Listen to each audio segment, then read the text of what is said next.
Hey guys, so I wanted to do a couple of things with this video.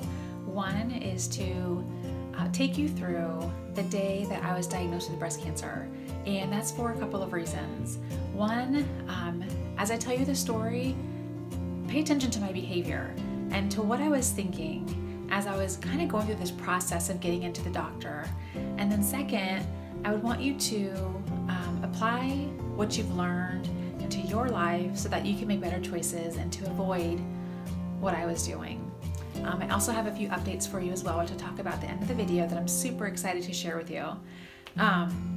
So over the summer 2018 is when I was taking a shower, I first felt a lump underneath my right arm. And I thought, you know, that's kind of weird, but I knew I had a doctor's appointment for my annual exam coming up, so I just thought I'll just wait until then to get it checked out and ask somebody about it. So what ended up happening though is I had to cancel that appointment twice. So every time I canceled, it pushed me out like a month or a month and a half. So I actually didn't get in until August. I think maybe the first time, I forget when it was originally scheduled, but I knew it had been quite some time, and August was pretty far out. So I waited until then. And so they did not feel, when I say they, there was a student in there as well, but they did not feel any mass lump anywhere in either of my breasts. And I actually had to point it out to them. I said, actually, I do have something. And they said, well, let's go ahead and just get a mammogram scheduled for you. I said, totally fine. And she said that someone was gonna call me in a couple of days from central scheduling to get that scheduled. And that never happened. And so I put it off. I put it off until October to actually call central scheduling to get myself in for a mammogram. And I just wasn't that concerned because everything was always fine. I was a healthy person. I've never had any health issues. I don't really have family history with problems. And so it wasn't even a big deal. I honestly didn't even tell my husband about my lump I found until a week before my mammogram because I didn't want him to worry. And when I told him, of course he looked concerned. I'm just like, it's okay because everything's gonna be fine. And I really believe that because everything always was. And so the day I went in for my mammogram, I was a little nervous because I expected it to hurt, and for me it just didn't hurt. I know some women have more tender breasts, and so, you know, the tech for the mammogram, you know, she was apologetic, and I'm like, it's totally fine. And she kept talking about, you know, this is my baseline. So, so I had the mammogram, and she took it back to the doctor, and he came back, or she came back and explained that there were some calcifications on my mammogram, which is one of the first signs of breast cancer. So they had to do a magnified mammogram. And again, she was apologetic, and I'm like, it's fine, it's totally fine. I just do what you have to do so I can get to work. So she did explain though, when they do have to do this, sometimes they have to get an ultrasound as well. Again, fine. I mean, I was just like, let's just get this going so I can get out of here. So after that magnified mammogram, I ended up having an ultrasound, and again, everything was fine. You know, I was just laying there talking to the tech, and you know, I even noticed like she was measuring something. I was kind of looking over my shoulder, or you know, looking up at the machine, and even then it never really hit me at that point because about 10 years ago I had to have an ultrasound as well on my breasts, and they said that I have very cystic breasts, and so this is what I figured it was as well. Not a big deal. So the ultrasound tech then left to take my results to the doctor, and she came back and explained that the doctor did want to talk to me. And so that's when I got up and I went to his room where it was kind of dark, and you know, he had other reads that he was doing, and there was a nurse in the room, and that's when he told me that they found a mass. You know, just looking back, I don't even know what I was thinking at the time. I feel like the nurse was there to really help me understand what he was saying, and like what would happen next. So I went to the office with the nurse, and she was trying to get me upstairs to see the breast surgeon.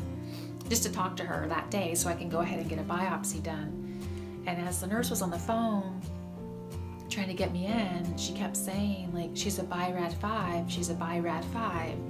And she sounded very concerned when she said that. So I made a mental note of that, of what that was, so that when I left the office, I could go check that out. And so that's the time I called my husband, because everything wasn't fine anymore. And I said, I think you need to get down here. And I think they want to do a biopsy because they found a mass. So, of course he came, and of course I looked up what BI-RAD5 meant, and it meant highly suspicious of cancer. And in my head, there was still that really small chance that it couldn't, that maybe it wouldn't be, because everything was always fine and everything always worked out. I was reading discussion boards of women who said, oh yeah, it came back and it was nothing. Even though there's a really good percentage, or a really good chance that it was cancer. So when I met with the breast surgeon, my husband and I met with the breast surgeon, she asked me if I had been doing breast exams. And I think I half lied, because it's like, no, I wasn't.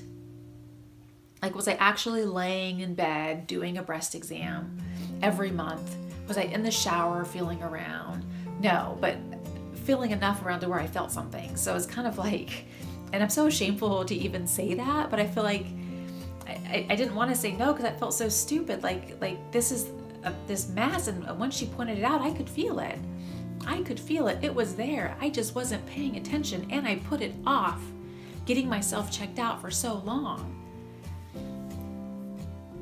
So that's where I feel like my message to you is to continue or start paying attention. And hopefully if you've seen my first video and you followed me through this journey for the past few months, my hope is that you have made some type of change in your behavior, whether that's getting your mammogram, not putting it off like I did, not even putting off your annual appointment like I did. Like, get it in there and get yourself checked out.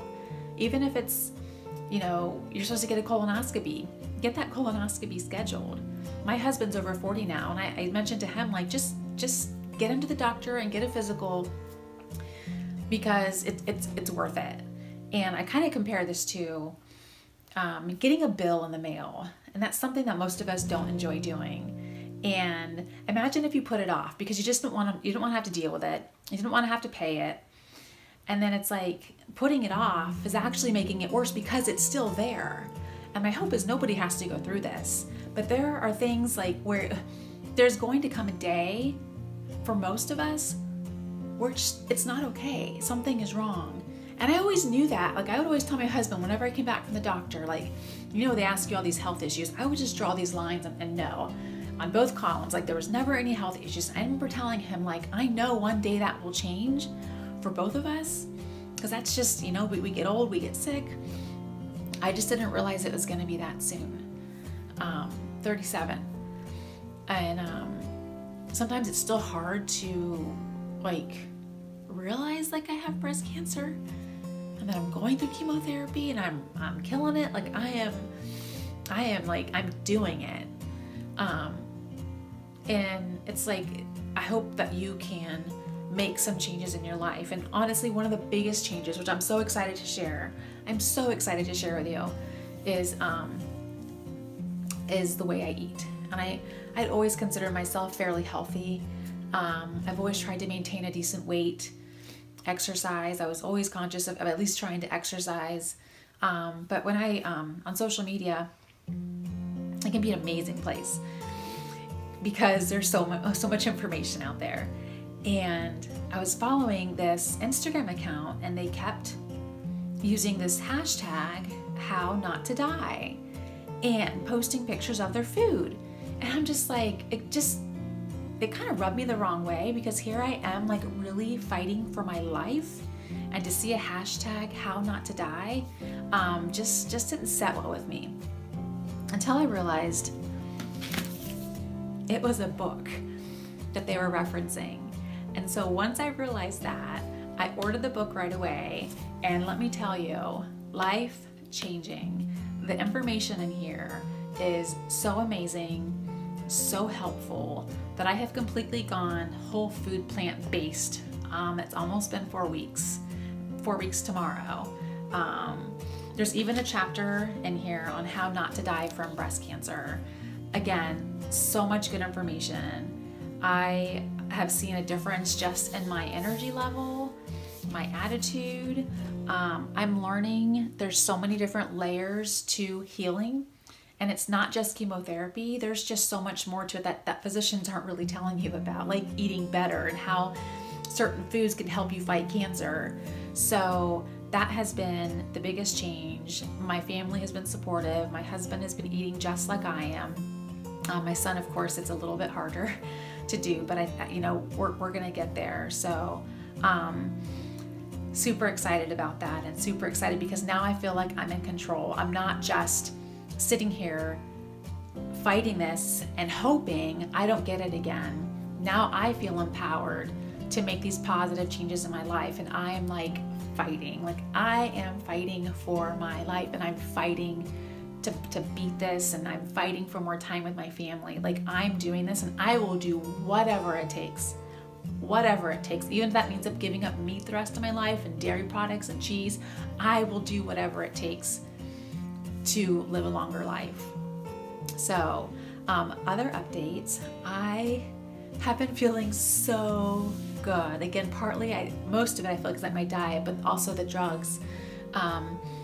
Taxol aren't as bad as the first round. I don't feel any neuropathy today, which is awesome. So I kind of still feel it here and there, but I told my husband, I'm like, I haven't even thought about it today. So I had reflexology this week. I'm still doing acupuncture. I met with someone for like healing the body and mind. I met with an oncology dietitian. I'm doing anything and everything I possibly can just to help myself, self-care, self-love.